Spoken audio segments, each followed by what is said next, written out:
Je commencerai bien par une question. Est-ce que vous avez déjà imaginé le nombre de portes que vous franchissez chaque jour? De ma chambre à coucher à la porte de la salle de bain, à la porte de la douche, de la cuisine, de la maison, de la voiture, du métro, de l'école, de mon bureau, etc. Sans même nous en rendre compte, nous franchissons des dizaines de portes chaque jour. Inconsciemment, nous passons une partie de notre temps à ouvrir et fermer ces portes. Et ces portes jouent un rôle prépondérant dans nos vies. Peut-être, si vous n'êtes pas convaincu de ce que je dis, essayez de démonter ne fût-ce que 2-3 portes chez vous et vous verrez combien elles sont utiles. Sans parler de toutes ces portes spirituelles que nous franchissons dans notre vie. Ou pas. Dans la Bible, il est question aussi de portes, nous l'avons entendu. Il y a 102 versets qui nous parlent de portes. Et elles ont toutes une grande signification spirituelle. Il y a les portes de Jérusalem, la porte de l'entrée du salut, la porte d'accès à la vie intérieure, à la prière, la porte extérieure pour la mission. Par exemple, dans le livre de l'Apocalypse, au chapitre 3, à l'église de Philadelphie, je cite, « Voici que j'ai mis devant toi une porte ouverte, que l'une ne peut fermer, car sans avoir beaucoup de puissance, tu as gardé ma parole et tu n'as pas renié mon nom. » Donc il y a une porte qui sera toujours ouverte pour nous si nous écoutons la parole de Dieu. Et c'est ce que nous faisons ce matin. Alors plongeons dans cette parole de Dieu pour comprendre ce que nous avons besoin de comprendre à propos de ces portes. Quelles en sont la signification? Oh, il y en a beaucoup, alors je n'en prendrai que 5 essentielles. La première chose que la Bible nous apprend sur les portes, c'est que chaque porte est une décision. Les portes dans la Bible, ce sont les métaphores des choix que nous faisons chaque jour. À chaque porte, il y a une décision à prendre. Vais-je la franchir ou non? Et nous apprenons assez tôt dans notre vie qu'il y a des portes que nous devons franchir pour grandir spirituellement et d'autres qu'il ne faut surtout pas franchir. Ce qui a comme conséquence, et c'est mon deuxième point, que mon destin est déterminé par les portes que je franchis.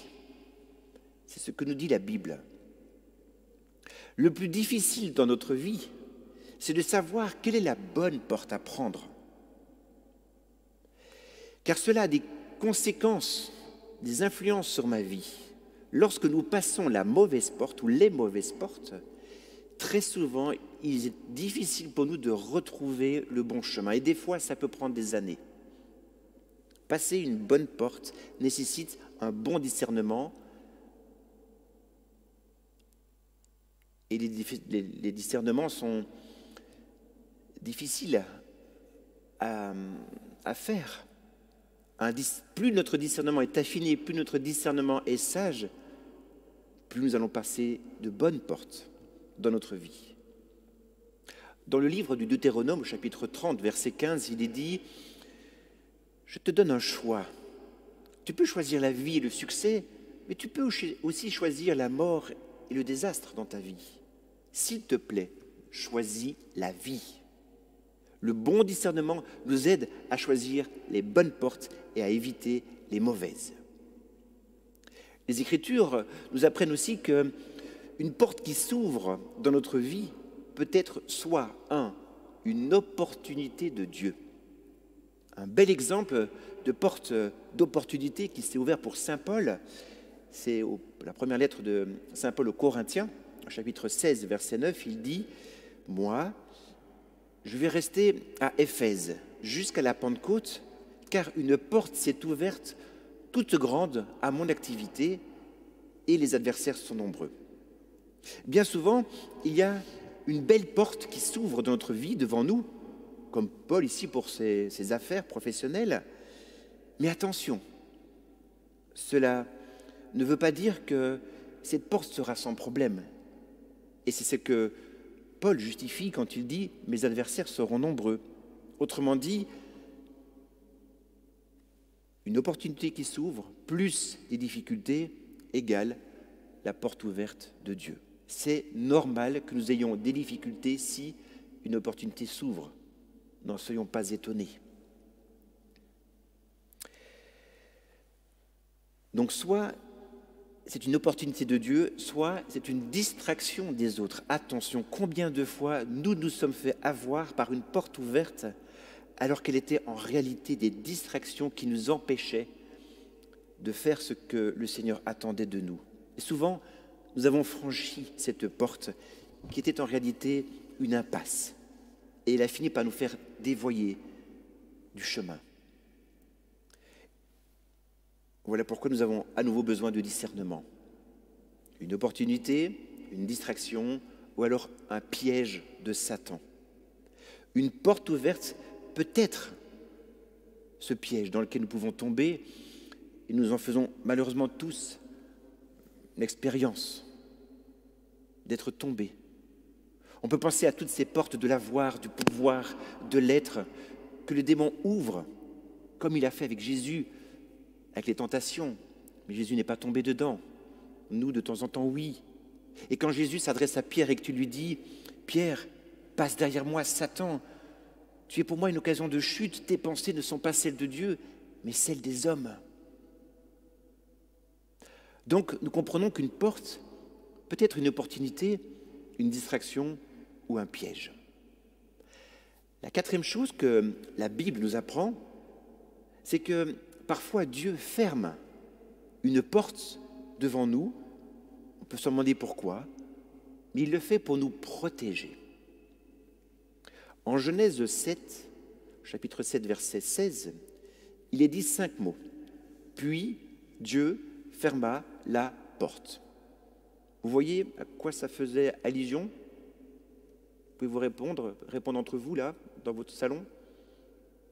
Oui, certains ont trouvé à l'arche de Noé.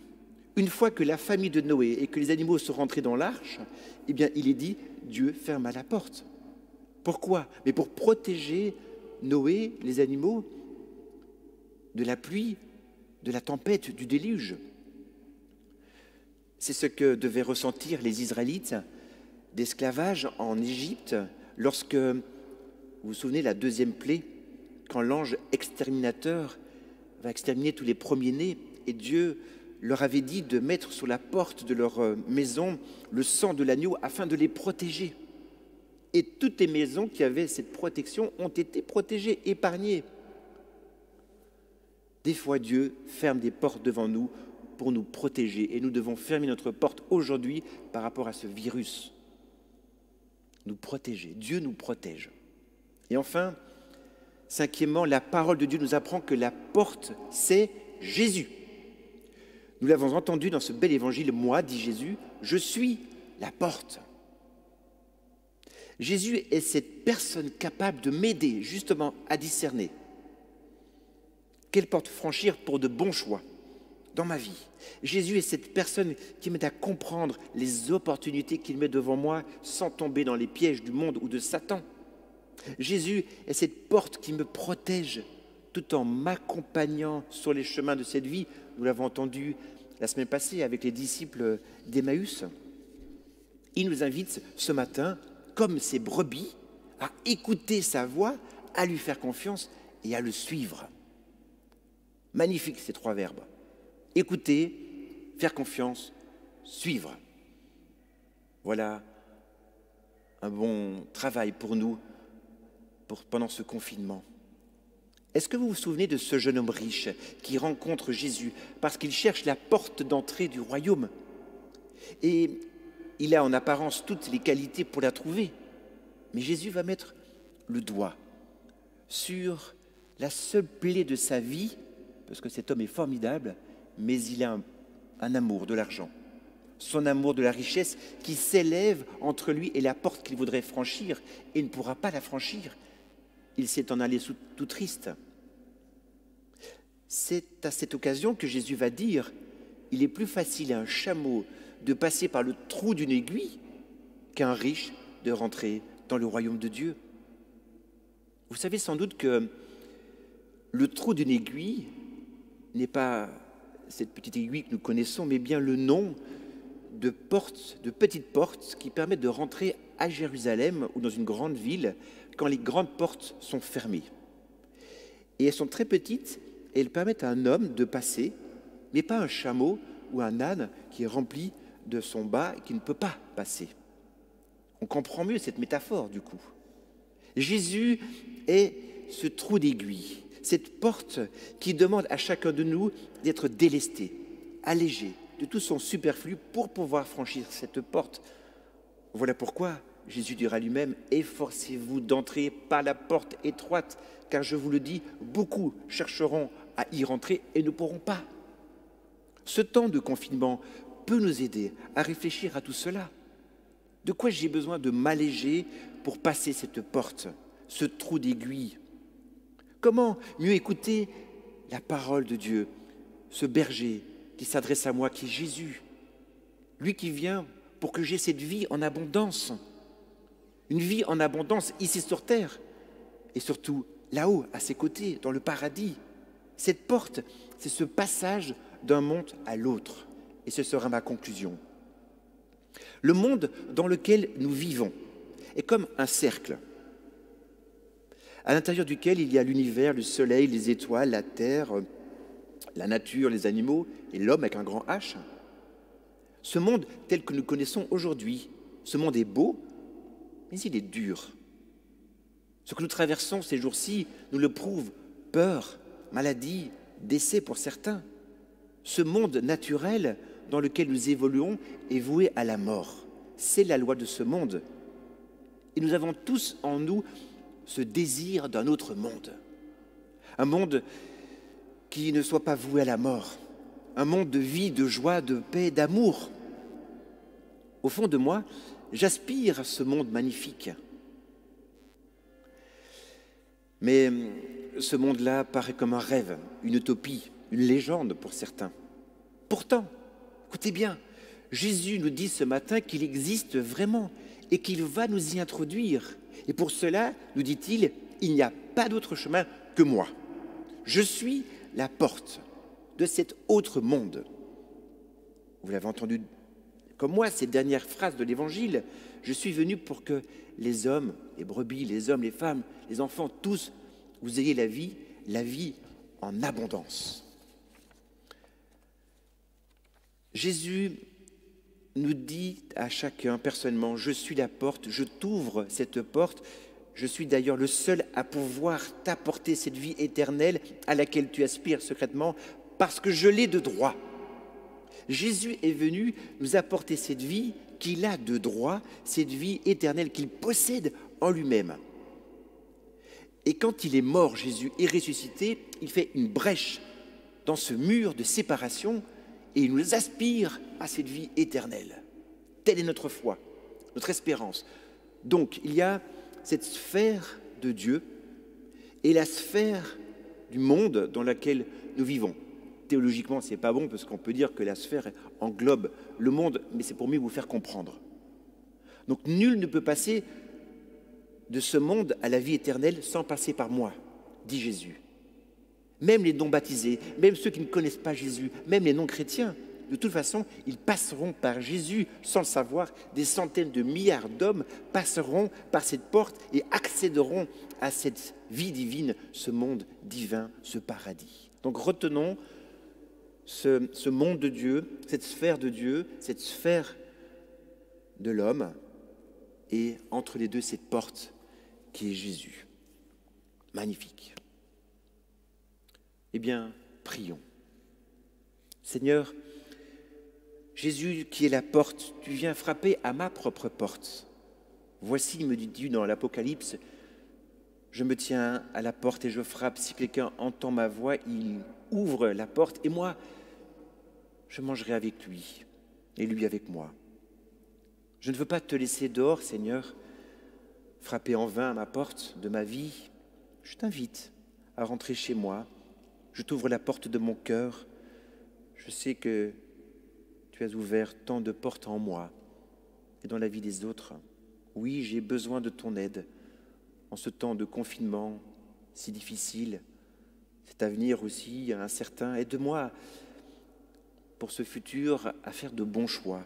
Apprends-moi le discernement, apprends-moi la sagesse pour reconnaître les opportunités que tu mets sur ma route et déjouer les pièges du malin et du monde.